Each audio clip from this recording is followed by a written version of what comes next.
Bonjour mes frères et sœurs, chers en Christ, que le bon Dieu, le Dieu Tout-Puissant, le Créateur de la terre et du ciel puisse vous bénir partout où vous êtes. En tout cas, bienvenue sur notre culte du dimanche. Nous sommes ici donc live. Euh, nous sommes ici live pour pouvoir apporter l'évangile de Dieu, apporter la parole de Dieu là où vous êtes. Que le Seigneur soit glorifié. Nous prions que le Saint-Esprit puisse nous donner l'inspiration et la connaissance de sa parole, afin que cette parole devienne chère en nous, afin que nous nous ressemblons plus en plus à l'image divine de Dieu Tout-Puissant. Le message que j'apporte aujourd'hui devant vous, c'est le message de la connaissance de Dieu. Connaître Dieu. Connaître Dieu. Nous l'avions commencé la dernière fois et nous allons continuer là-dessus parce que c'est un message très profond. Alors, la Bible, donc le livre de Jean chapitre 7, versets 28 à 29, je vais m'attarder sur le verset 29. Il dit ceci. Il dit que, mais je le connais car je viens de lui et j'ai été envoyé par lui. Jésus dit que je le connais, je viens de lui, j'ai été envoyé par lui. Qui est lui? Lui, c'est Dieu le Père, Dieu le Fils, Dieu le Saint-Esprit. Donc, Jésus-Christ voulait nous dire la chose qui est, je pense, la clé dans la vie d'un chrétien. Il voulait tout simplement dire que tout chrétien doit, un, connaître Dieu, deux, il doit connaître qu'il vient de Dieu, et trois, il doit connaître qu'il a été envoyé par Dieu. Ça, c'est les trois éléments clés de la vie d'un chrétien. Je répète encore, parce que c'est tellement immense que si on ne saisit pas la quintessence même, si on ne saisit pas l'importance de ce passage biblique, finalement nous sommes perdus. Donc Jésus dit ceci, que tout chrétien, moi, toi, tout le monde, nous devons, un, connaître Dieu. Nous devons, deux, connaître que nous venons de lui. Et trois, nous devons connaître que nous avions été envoyés par lui pour une mission. Jésus-Christ l'a connu. Jésus-Christ le savait qu'il connaissait Dieu. Voilà pourquoi il pouvait se lever avec courage, avec détermination. Que moi, je connais le Père. Moi, je viens du Père. J'ai été envoyé par le Père. Mes frères et sœurs, est-ce que tu connais Dieu? Est-ce que tu sais que tu viens de lui? Est-ce que tu sais que tu as été envoyé par lui? Ça, c'est la question que nous devons nous poser. La première chose, connaître Dieu. Nous l'avions débattu la dernière fois. Aujourd'hui, je me retarde encore là-dessus. Il dit ceci. Tu sais, quand nous sommes nés de nouveau, nous ne sommes plus ordinaires. Nous sommes des hommes nés d'en haut. Voilà pourquoi le terme naître de nouveau simplement veut dire que nous sommes nés d'en haut. Nous sommes nés d'en haut, c'est-à-dire que notre ADN, c'est l'ADN divine de Dieu. Nous sommes liés avec Dieu spirituellement. Mais puisque nous venons de lui, c'est-à-dire que notre objectif ici-bas, c'est de connaître ce Dieu-là.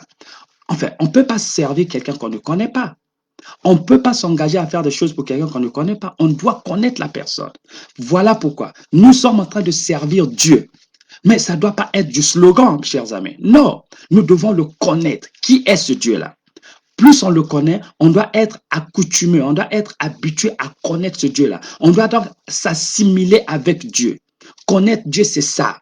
Il est possible de partir à l'église, de trimballer des Bibles ça et là, mais de ne pas connaître Dieu. Et je vais vous le prouver. Mais Dieu veut que nous le connaissons.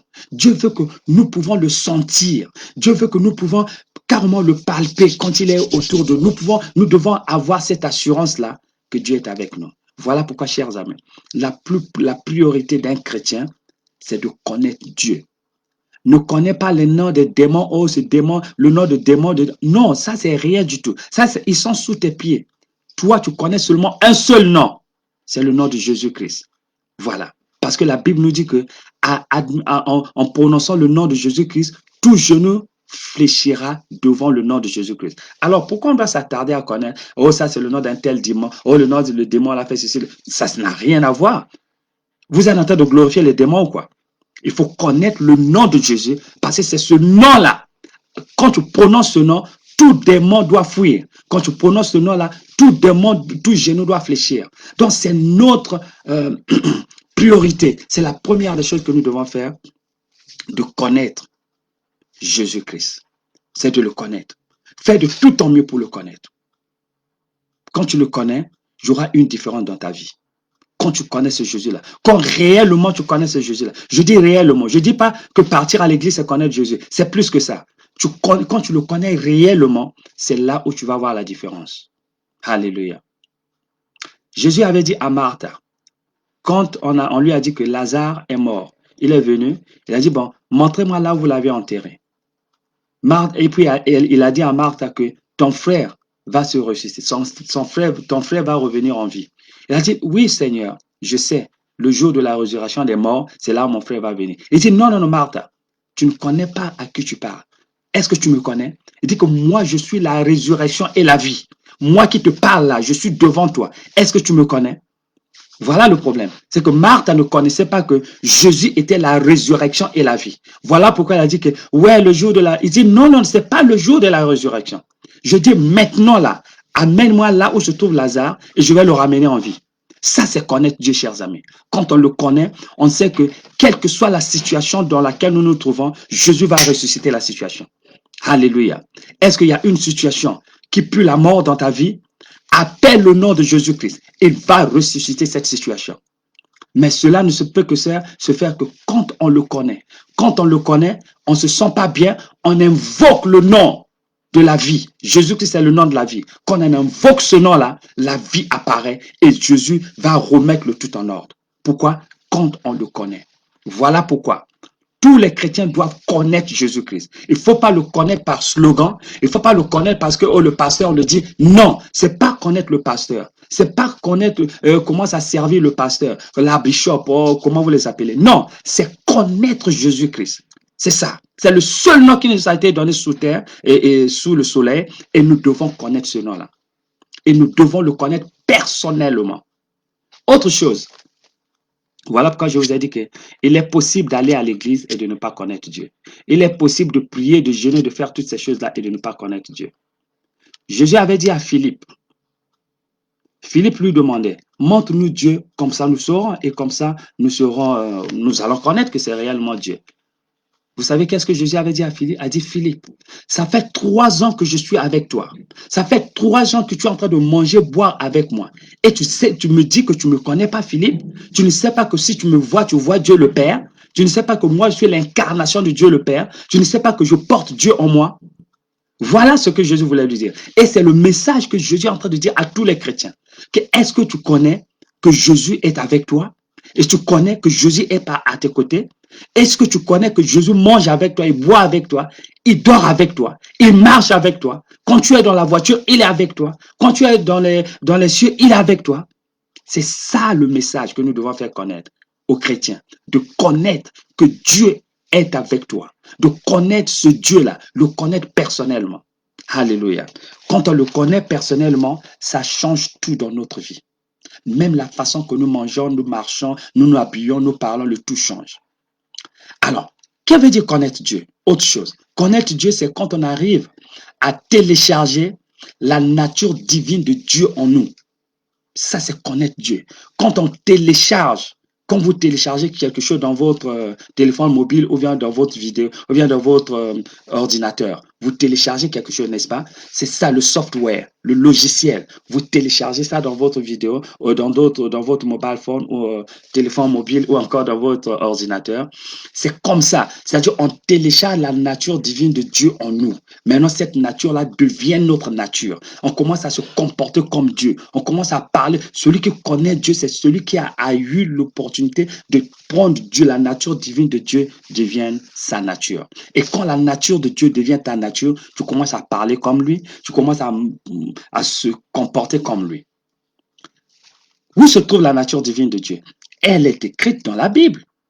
Mais la chose la plus palpable qu'on peut voir, c'est dans le livre de Galates, chapitre 5. Quand vous lisez verset 22 jusqu'à la fin, vous verrez que Dieu nous a donné ses attributs. Les attributs de Dieu, c'est ça. Celui qui connaît Dieu, c'est celui qui a la patience, qui a l'amour, qui a la paix, qui a la joie, qui a self-control, c'est-à-dire il sait comment se contrôler, des trucs comme ça. Donc, quand on commence à lire ces choses-là, on voit la nature divine de Dieu. En tant que chrétien, nous devons accommoder cette nature divine, devient notre façon de vivre. C'est ça connaître Dieu. Et quand on connaît Dieu, quand sa nature divine vit en nous, l'amour de Dieu est en nous, la paix de Dieu est en nous, la joie de Dieu est en nous, la nature de Dieu vient en nous, la gloire de Dieu commence à se manifester. La puissance de Dieu commence à se manifester. La faveur divine dont vous pleurez, donne-moi la faveur divine, elle peut que se manifester quand la nature de Dieu devient ta nature. La protection de Dieu vient autour de toi. Pourquoi? Parce que tu le connais. Voilà pourquoi la plus grande chose que les chrétiens doivent faire, c'est de connaître Dieu, chers amis. Maintenant, quand tu connais Dieu, ça change tout autour de toi. Dans le processus de connaître Dieu, qu'est-ce qu'on fait? On prie. On va dans la prière. La prière qu'on prie, ce n'est pas la prière Dieu donne-moi. Dieu. Non, c'est seulement une seule prière. La prière que Dieu, je vais te connaître. Dieu, révèle-toi à moi. C'est ça la prière que les chrétiens doivent prier. L'église où tu vas, quel est le message que l'église te donne? Est-ce que le message c'est de te pousser vers le Seigneur ou le message c'est de te pousser vers les choses mondaines? C'est ça qui donne déjà, ça c'est déjà le signe, c'est un signal qui te prouve si c'est l'église de Dieu vivant ou c'est l'église des démons. Je m'excuse de le dire, mais ça c'est la réalité. L'église de Dieu, c'est l'église où on te montre la voie de Dieu. C'est l'église où on te dit, va prier, va jeûner, lis la Bible, fais ceci. Aie la nature divine de Dieu en toi. Ça c'est l'église de Dieu vivant. L'église où tu vas, on te dit, oh voilà, il faut devenir riche, tu vas devenir prospéreux, tu vas faire ceci, tu vas tuer les gens, tu vas faire ceci. Ça, ce n'est pas l'église de Dieu.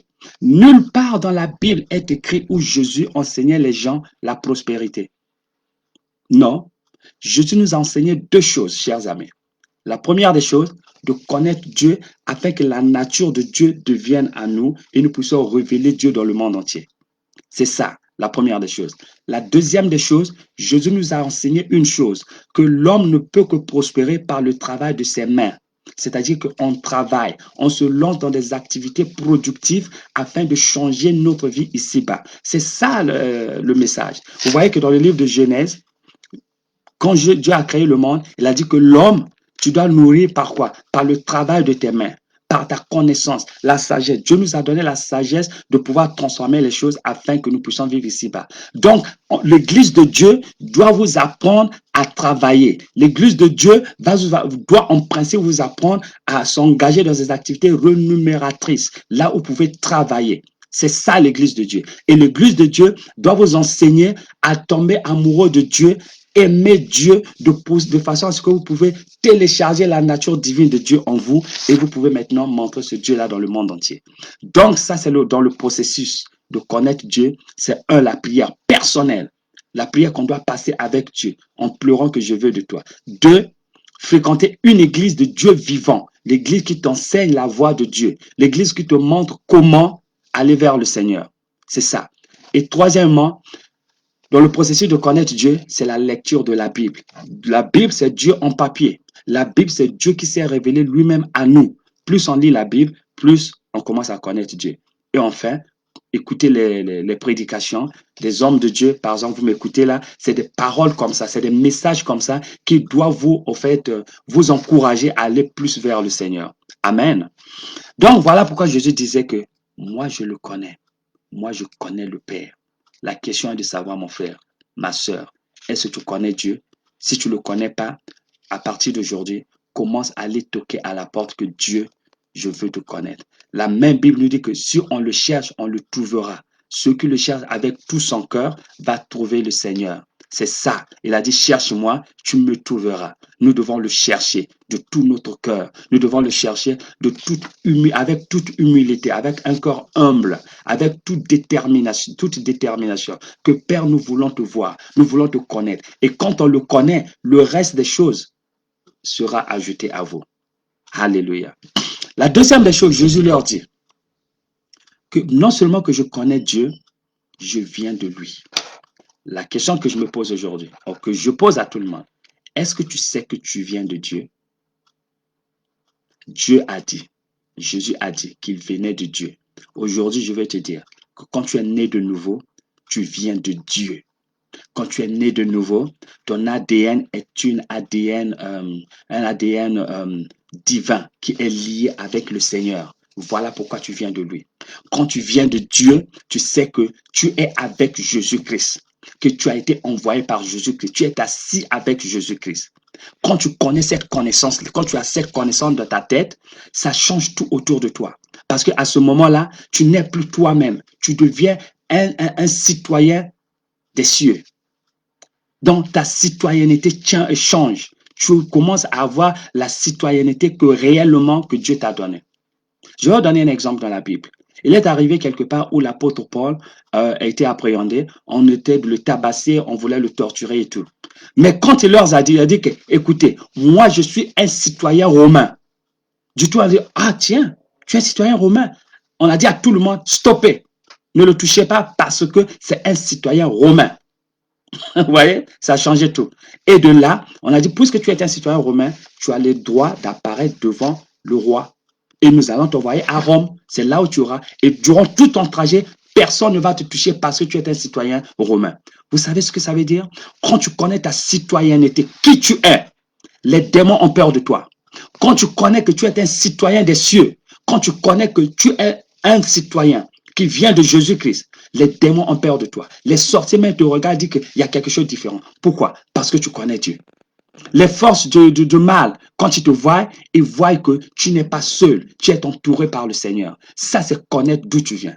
Quand tu connais d'où tu viens, tu connais qui tu es dans le Seigneur, les démons ont peur de toi. Satan a peur de toi. Alléluia. Et tous ces cohortes, ils ont peur de toi. Voilà pourquoi il est très important de connaître d'où tu viens. Maintenant, la Bible nous dit ceci. Dans le livre de Jean, chapitre 3, verset 31. Vous savez ce qu'il dit? Il dit que celui qui vient d'en haut est au-dessus de tous. Jésus-Christ venait d'en haut, voilà pourquoi il était au-dessus de tous. Aujourd'hui, je te dis ceci. Ma soeur, mon frère, toi, tu viens d'en haut. Il faut le connaître que tu viens d'en haut. Comme tu viens d'en haut, tu es au-dessus de tous. Comme tu viens d'en haut, tu es au-dessus des principautés et des principalités. Tu es au-dessus de tous. Les forces du mal, tu marches sur eux. Ils sont sous tes bottes parce que tu viens d'en haut. La Bible dit encore dans le livre d'Éphésiens, il dit ceci, nous sommes assis avec le Seigneur Jésus-Christ dans les lieux célestes. Ça, c'est là où tu es assis. Mais ça, il faut que tu le connaisses, il faut que tu le connaisses, oui.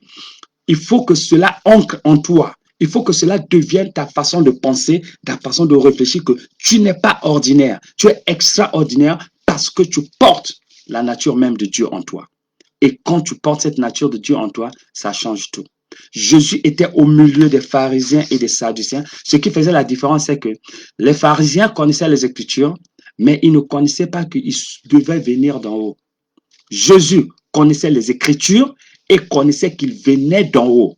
Voilà ce qui a fait la différence. Et quand il parlait au milieu d'eux, tous ils tremblaient parce que quand il parlait avec une puissance que eux, ils ne pouvaient pas contenir. Il parlait avec autorité parce qu'il savait qu'il venait d'en haut.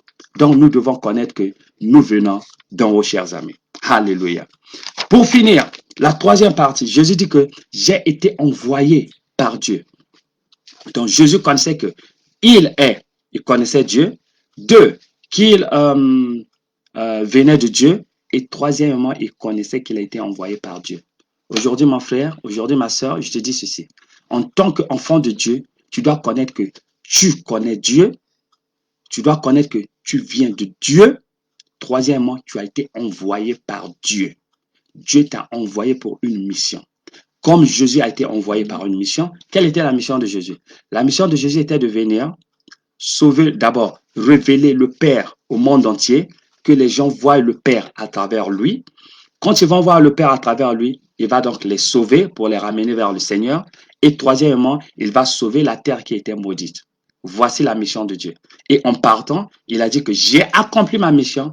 Maintenant, c'est à vous de continuer là où je me suis arrêté. Et voilà pourquoi, en tant que chrétien, la première des choses, tu dois d'abord connaître Jésus qui t'a appelé. Deuxièmement, tu dois connaître que tu viens de lui.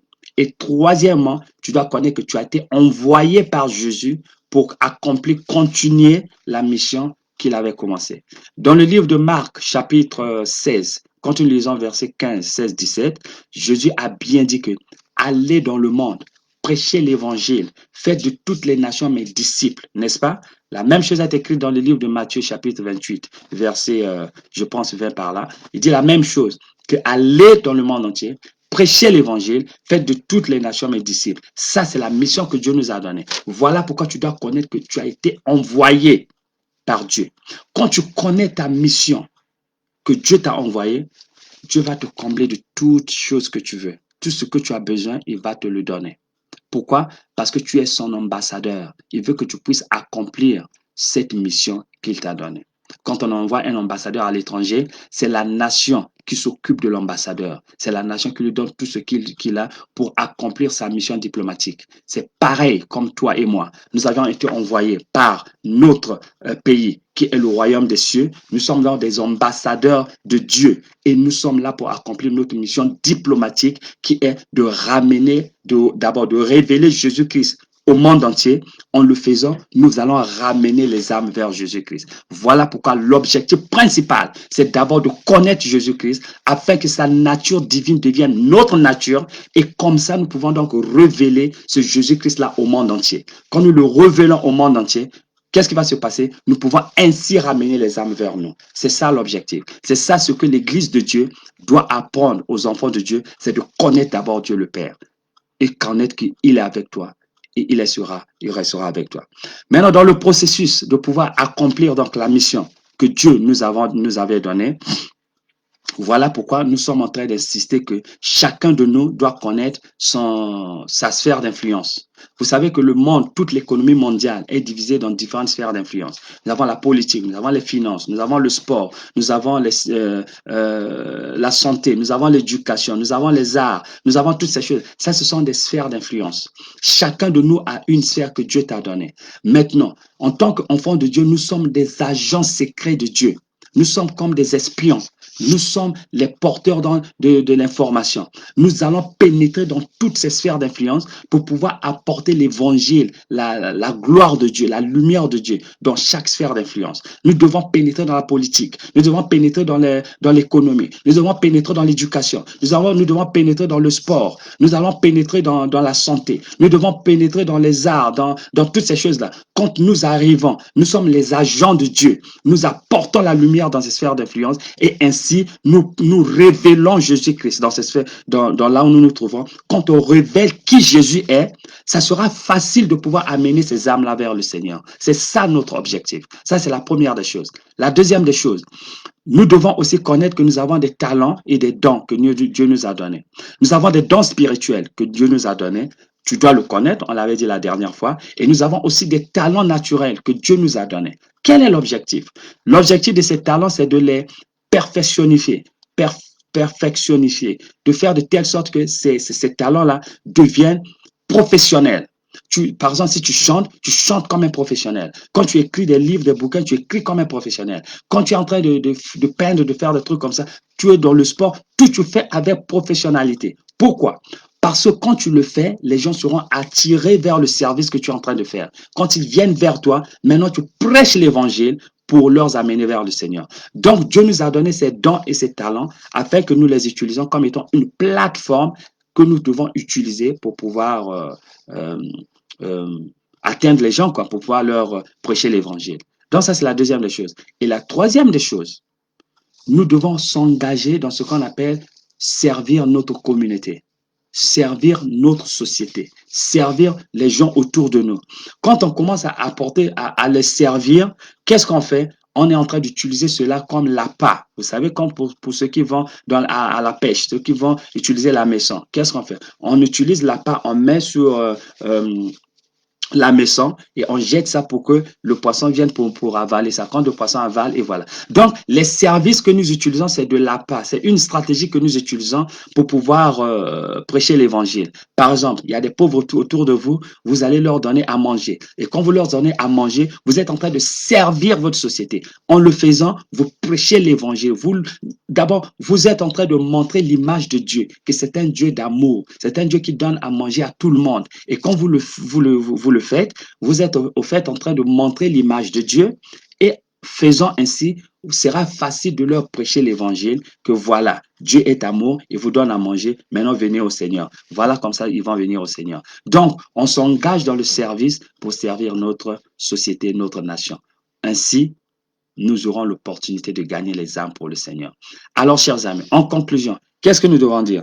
Nous devons dire ceci. Jésus a bien dit que moi, je connais le Père, moi, je viens du Père, moi, j'ai été envoyé par le Père.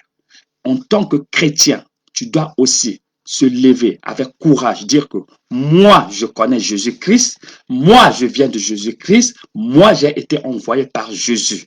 Quand tu as cette connaissance-là, la présence de Dieu descend en toi. La nature divine de Dieu commence à se manifester en toi. La Bible nous dit dans le livre de Daniel que ceux qui connaîtront leur Dieu, n'est-ce pas, ils seront forts, ils vont faire des exploits.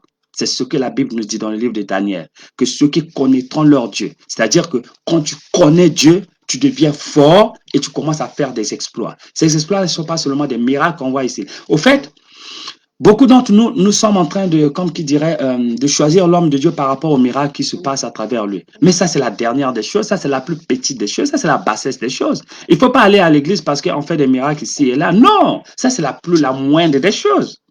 La grande des choses, c'est de connaître le Dieu miraculeux, celui qui fait des miracles. Le pasteur, il est comme toi. Il passe son temps à connaître Dieu. Toi aussi, fais la même chose de s'isoler à connaître ce Dieu-là. Et quand tu le fais, tu auras la même nature de Dieu va se déposer en toi. Donc, il ne faut pas courir ça et là parce que, oh, il fait les miracles, il fait les miracles. Mais c'est de la tromper à la plupart des choses. Satan fait les mêmes choses. Voilà pourquoi je te dis que c'est la moindre des choses. Satan fait les mêmes choses. Donc, pour Dieu, c'est pas. Mais ce que Satan ne fait pas, Satan ne prêche pas la vérité. Dieu prêche la vérité. Voilà pourquoi Dieu veut que nous connaissons la vérité. Quand on connaît la vérité, elle nous affranchira. Voilà la différence. Mais les miracles, Satan aussi fait la même chose. Il ne faut pas tomber dans le piège. Parce que Satan nous lure par des miracles. Il te montre des trucs comme ça. Oh, voilà, voilà. Et tu t'y engages. Quand tu arrives, tu comprends finalement que ce n'est pas Dieu ici, là, c'est quelque chose d'autre. C'est pour te faire comprendre que les miracles, c'est la bassesse des choses. C'est la moindre des choses dans le royaume de Dieu. La grandeur des choses, c'est de connaître la parole de Dieu. Dieu lui-même, c'est la parole. Dieu lui-même, c'est la vérité. Dieu lui-même, c'est la justice. Dieu lui-même, c'est la paix, c'est la joie. Dieu lui-même, c'est l'amour. Ça, ce sont les attributs de Dieu. Quand tu connais cela, le reste commence à marcher. Alléluia. Donc, c'est un peu ça, chers amis, ce que je tenais à partager avec vous, que quand tu connais Dieu, Dieu va te protéger, Dieu va tout faire afin que tu puisses accomplir la mission qu'il t'a donnée ici-bas. Tant que tu n'accompliras cette mission-là, Satan ne pourra pas mettre la main sur toi. Quand tu connais Dieu, tant que tu ne vas pas finir la mission que Dieu t'a donnée, Satan n'a aucun droit de te toucher. Il ne pourra jamais le faire parce que tu es sous les radars de Dieu Tout-Puissant. Ça, c'est le message que je tenais à partager avec vous cet après-midi. En tout cas, que le bon Dieu vous garde partout où vous êtes, que le Saint-Esprit puisse vous ouvrir les yeux à le connaître plus belle, afin que vous marchiez dans la connaissance de Dieu, afin que la nature divine de Dieu se repose en vous et que vous puissiez révéler Dieu le Père au monde entier. Et vous pouvez ainsi accomplir la mission qu'il vous a donnée. Ça, c'est ce que Dieu voulait qu'on puisse partager cet après-midi. Que le bon Dieu vous garde. Béni soit le nom de Dieu Tout-Puissant. Alors, on se retrouve encore la semaine prochaine, le dimanche prochain, à la même heure, à partir de 11h30, heure britannique. Que Dieu vous garde, que Dieu vous bénisse. Au revoir.